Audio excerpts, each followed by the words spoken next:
तो दोस्तों अगर भारत के जेट इंजन प्रोग्राम को देखा जाए तो इसमें अक्सर बड़ी समस्या आती रही हैं और जहां पे अभी देखेंगे तो वहां पर जेट इंजन को लेकर भारत ने अक्सर उन समस्याओं का सामना किया है जो कि भारत के हिसाब से नहीं होनी चाहिए थी। और आपको पता ही है कि जेट इंजन की वजह से भारत अपने एयरक्राफ्टों को कितनी मेहनत के साथ बना रहा है, लेकिन वहां पर वो कामयाब नहीं हो पा रहा। ऐसे में आप चाहेंगे तो कोई भी इंजन प्रोग्राम को ले लीजिए, जिस भी इंजन प्रोग्राम में भारत ने हाथ लगाया है वहां पर भारत को बहुत सारी समस्याओं का सामना करना पड़ा है। ऐसे में F404 इंजन का प्रोग्राम हो, डील काफी लंबे समय से हो चुकी है लेकिन अभी तक इस पर काम स्टार्ट नहीं हुआ है। चाहे एम का प्रोग्राम हो या फिर तेजस मार्क 1A या फिर तेजस मार्क 2 इंजन प्रोग्राम हो, जिसके लिए एक नए इंजन को यहाँ पर डेवलप किया जाना है। और ऐसे में अगर देखा जाए तो भारत का जो टारगेट है हमारे जो एयरक्राफ्ट को बनाने का, यानी कि एक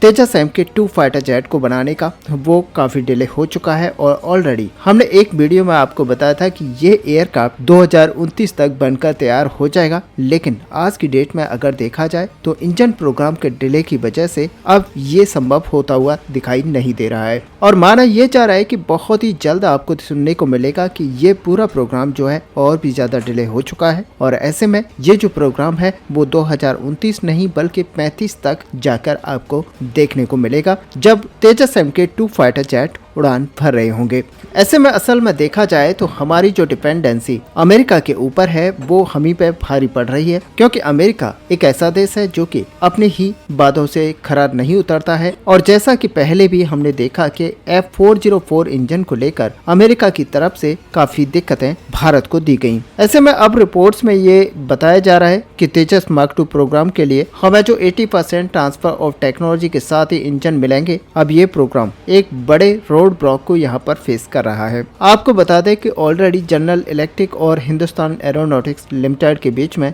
जो नेगोशिएशन चल रहा था उसमें पता चला है कि अब 80% ट्रांसफर ऑफ टेक्नोलॉजी भारत को दी जा रही है F414 इंजन की, जिनकी अभी तक जो एस्टिमेटेड लागत थी वो $1 बिलियन थी। अब उसमें $500 बिलियन का और भी ज्यादा इजाफा होता हुआ दिखाई दे रहा है। और अब ये जो कीमत है वो $1.5 बिलियन तक पहुँचने वाली है। और जब तक ये सारी चीजें फाइनलाइज नहीं हो जाती तब तक कॉन्ट्रैक्ट साइन नहीं होगा, यानी कि भारत के लिए जो दिक्कतें हैं अब वो कम होने का नाम नहीं ले रही हैं। हालांकि इसके बावजूद HAL एक अपना डेलीगेशन अमेरिका को भेजने वाला है, जहां पर वह डेलीगेशन अमेरिका को इसी चीज के लिए कन्फ्रेंस करेगा कि जो डील है वो एक बार फिर से रिकंसिडर किया जाए। हालांकि आपको बिल्कुल क्लियर बता दें कि अभी जो भारत के अंदर फैसिलिटी से जो पूरा सेटअप तैयार किया जाएगा उसमें काफी बड़े पैमाने पर पैसा लगेगा। और ऐसे में हिंदुस्तान एरोनॉटिक्स लिमिटेड का मानना है कि ये सारी चीजें हो जाएंगी, लेकिन इसके लिए जो अचानक से प्राइस में इजाफा है वो करने की जरूरत नहीं थी। अगर हम इंजन डेवलपमेंट की बात करें तो एक चीज हमें बिल्कुल क्लियर दिखाई देती है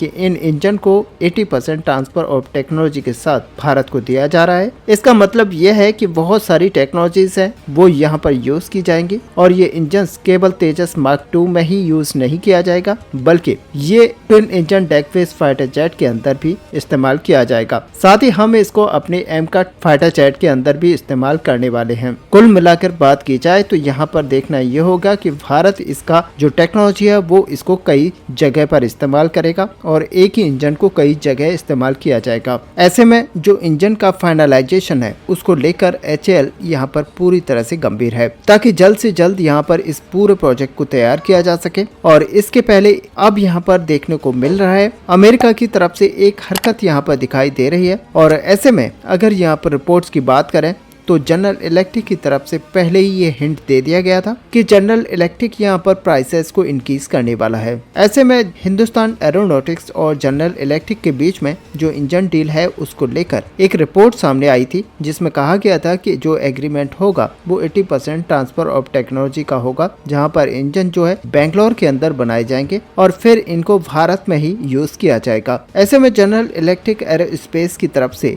अपने टीओटी पैकेज को देते हुए ये भी कहा गया था कि 20% जो टेक्नोलॉजी है वो रिटेन की जाएगी। भारत को ना तो इंटेलेक्चुअल प्रॉपर्टी राइट्स दिए जाएंगे और ना ही एक्सपोर्ट राइट अमेरिका की तरफ से भारत को दिए जाएंगे। जनरल इलेक्ट्रिक एरोस्पेस की तरफ से ये क्लियर किया गया था कि जो टीओटी ऑफर किया जा रहा है ये अब तक का सबसे ज्यादा एक्सपेंसिव ऑफर होने वाला है, क्योंकि ये जो इंजन होंगे वो अभी तक भारत को सबसे ज्यादा टीओटी के साथ दिए गए हैं। और हमने भी पहले कई वीडियोस में आपको बताया है कि भारत को जो टीओटी अमेरिका की तरफ से दी जा रही है वो अब तक अमेरिका ने अपने सहयोगी देशों को भी नहीं दी है। ऐसे में यहाँ पर जो साउथ कोरिया के एयरक्राफ्ट के लिए टीओटी प्रदान की गई थी जो कि 59% थी वो उनको प्रदान की गई थी। हालांकि जनरल इलेक्ट्रिक ने यहाँ पर ये डिस्क्लोज नहीं किया है कि जो 20% ट्रांसफर ऑफ टेक्नोलॉजी है वो क्या है जिसको लेकर भारत को रिटेन किया जाएगा, लेकिन ज्यादातर जानकारों का यही मानना है कि जो कॉस्टिंग प्रोसेस है यानी कि सिंगल क्रिस्टल ब्लेड का जो प्रोसेस है वो यहाँ पर जनरल इलेक्ट्रिक की तरफ से रिटेन करके रखा जाएगा और बाकायदा यहाँ पर हिंदुस्तान एरोनॉटिक्स लिमिटेड को ये टेक्नोलॉजी नहीं मिलेगी। लेकिन अगर हिंदुस्तान एरोनॉटिक्स लिमिटेड को मिलने वाली टेक्नोलॉजीज की यहाँ पर बात करें तो कोटिंग और जो मशीनिंग होती है इन ब्लेड्स को बनाने के लिए वो टेक्नोलॉजी यहाँ पर एडिशनली दी जाएगी। और साथ ही यहाँ पर जो सॉफ्टवेयर्स होते हैं जिनमें फुल अथॉरिटी डिस्ट्रीब्यूशन का कंट्रोल सिस्टम होता है वो भी जनरल इलेक्ट्रिक की तरफ से रिटेन करके रखे जाएगा। अब यहाँ पर कुल मिलाकर अगर देखा जाए तो एक चीज बिल्कुल स्पष्ट हो जाती है कि जनरल इलेक्ट्रिक की तरफ से ये पहले ही अंकित कर दिया गया था कि भारत जितनी छूट यहाँ पर एक्सपेक्ट कर रहा है वो यहाँ पर नहीं मिलेगी। लेकिन ऐसा भी नहीं है कि भारत इन चीज़ों से पहले से अवगत नहीं था, बल्कि भारत को ये पता था कि अमेरिका किस तरीके के पिन पॉइंट्स यहाँ पर रखेगा और जो टेक्नोलॉजी 20% जनरल इलेक्ट्रिक की तरफ से रिटेन की जा रही है वो भारत धीरे धीरे उनको चाहे तो इंडिजिनियसली यहाँ पर प्राप्त करने की कोशिश करेगा। और भारत के इंजीनियर्स की ये कोशिश पहले से ही रही है कि इस तरह की टेक्नोलॉजीज को अपने देश के अंदर ही लोकल लेवल पर डेवलप किया जाए। लेकिन दोस्तों यहाँ पर अगर कावेरी इंजन की बात की जाए तो यहाँ पर जो DMRL है वो यहाँ पर भारत की तरफ से काफ़ी डेवलपमेंट किया जा रहा है और बहुत सारा इन्वेस्टमेंट यहाँ पर ऑलरेडी किया जा चुका है। और ऐसे में आपको बता दें कि यहाँ पर क्रिस्टल ब्लेड्स और इस तरह की जो टेक्नोलॉजीज हैं वो ऑलरेडी भारत तैयार करने की कोशिश कर रहा है और कई सारी कंपनियां हैं जो कि इस तरह की टेक्नोलॉजीज को बनाती हैं और उनकी तरफ से अब ये आश्वासन भी दिया गया है कि धीरे धीरे जो इंडिजिनाइजेशन प्रोसेस है वो भारत के अंदर ही होता रहेगा। और इस चीज़ को लेकर भारत को ये दिक्कत नहीं है, बल्कि भारत अभी इस चीज़ को लेकर परेशान है कि इंजन का निर्माण शुरू यहाँ पर कब होगा। और अब यहाँ पर आपको बता दें कि रिपोर्ट्स के अनुसार बताया ये जा रहा है कि 25 मार्च तक यानी कि 2025 के मार्च तक खुशखबरी यहाँ पर निकल कर आ सकती हैं। और ऐसे में जो हमारा F404 इंजन है इसको लेकर और साथ ही M का इंजन को लेकर डील यहाँ पर भारत फाइनलाइज कर सकता है और तैयारियां इसके लिए की जा रही हैं। ऐसे में यहाँ पर होपफुली ये शीघ्र किया जाएगा क्योंकि भारत